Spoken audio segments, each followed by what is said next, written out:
जी बिल्कुल, Latifabad unit number 10 जी हिक फैक्ट्रीअ में जेको आहे फटाकनि वारी फैक्ट्री में धमाको थियो। उन हवाले सां जेको आहे रेस्क्यू ऑपरेशन हिन वक़्त ताईं जारी आहे। रेस्क्यू ऑपरेशन खे घटि में 2.5 कलाक खां वधीक टाइम गुज़री चुको आहे। जॾहिं त इन हवाले सां एसएचओ बी सेक्शन जेको आहे न्यास पंवर इन ॻाल्हि जी तस्दीक कई आहे त हीअ फैक्ट्री जेको आहे उन जो मालिक असद पंजाबी नाले शख़्स आहे। जॾहिं त उन जो हिकु दुकान बि जेको आहे ए सेक्शन थाणे जी हद में आहे।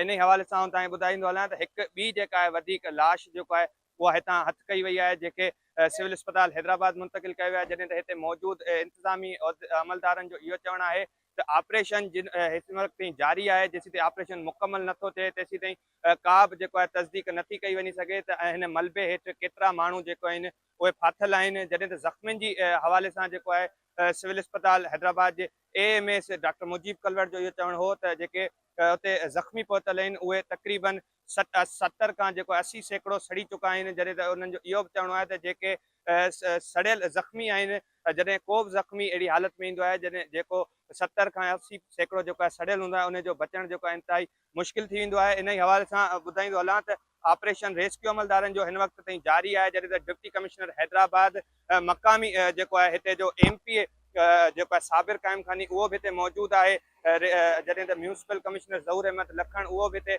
वाक़े वारे हंधि मौजूदु आहे। मेयर हैदराबाद ते पहुतल आहे। जॾहिं त इलाइक़े वासियुनि जी वॾी तादाद बि जेको आहे हिन वक़्त ताईं अञा हिते मौजूदु आहे। जॾहिं त तव्हांखे इहो ॿुधाईंदो हलां त हिन फैक्ट्री मालिक जी जेका गाॾी हुई, मक़ामी माण्हुनि जो इहो चवणु आहे त उहा फैक्ट्री सां गॾु लॻोलॻि बीठल हुई। जॾहिं धमाको थियो त उनजी गाॾी जेको आहे केतिरा ई फुट जेको आहे वञी परे किरी, जंहिंजा इंजण जा जेको आहिनि पुर्ज़ा जेको आहिनि उहे बि ज़रई ज़मीन वारे पासे हथु कया विया आहिनि। जी।